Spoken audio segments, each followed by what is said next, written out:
different with you over there. Now I have new thoughts. You say your names in the thing. Oh, I'm sorry. Would you say your names so we have a mark on our tape? My name is Terry O'Quinn. Vanessa Williams.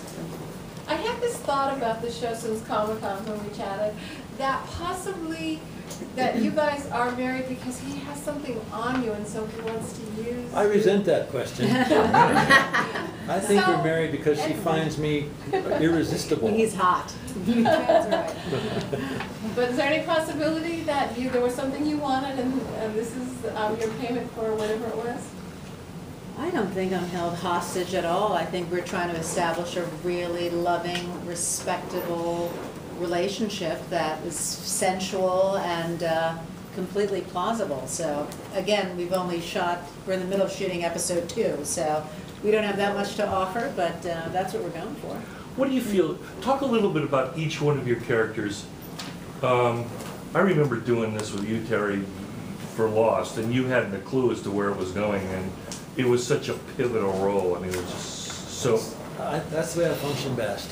If I don't have in the dark? Yeah. The less baggage I have, the more nimble I can be. What's your hopes here? And describe a little bit of the characters for both of you, Vanessa and Terry. I am Olivia Duran, part of a power couple living in New York. We own the Drake, which is a landmark building, landmark apartment building on 666 Park Avenue.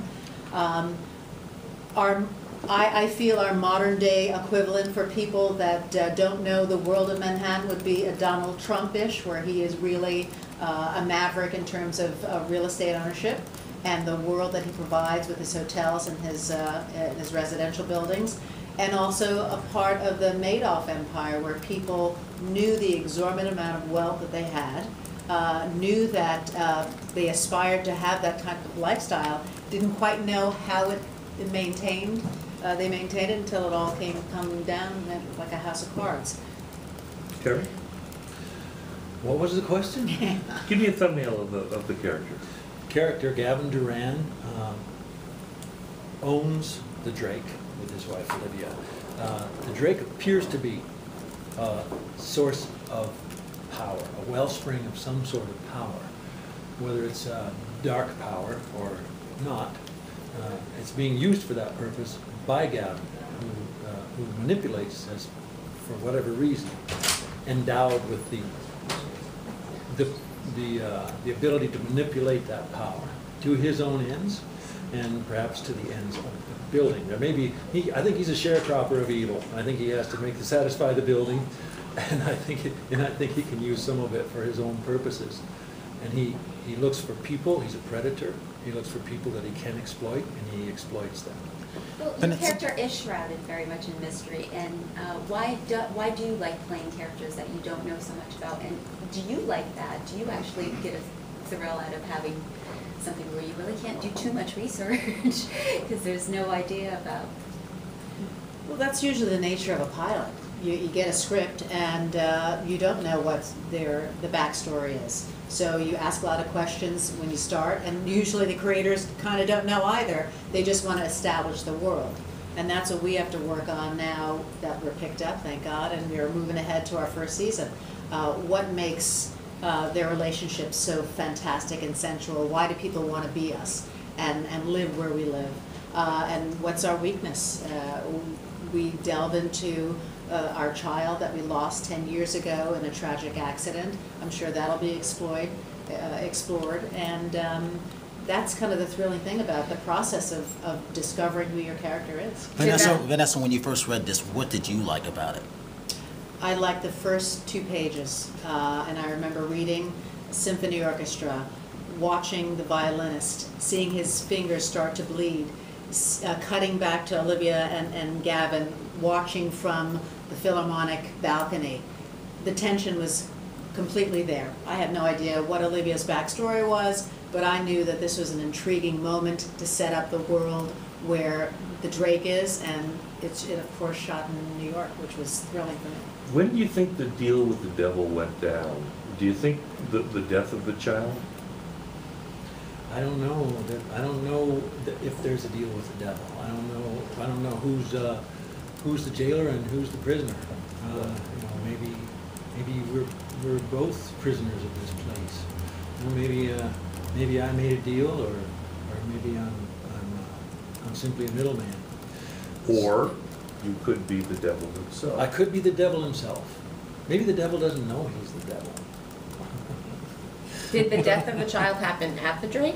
Do you guys know that, or is it? It's revealed in the second episode Okay. exactly what happened. Okay. There's the episode we're shooting right now Mhm. that they talk about that. When you She deals with it. It goes a little crazy. when you take a job in a series like this that is not steeped in reality and is you know, you're dealing with the supernatural, do you just have to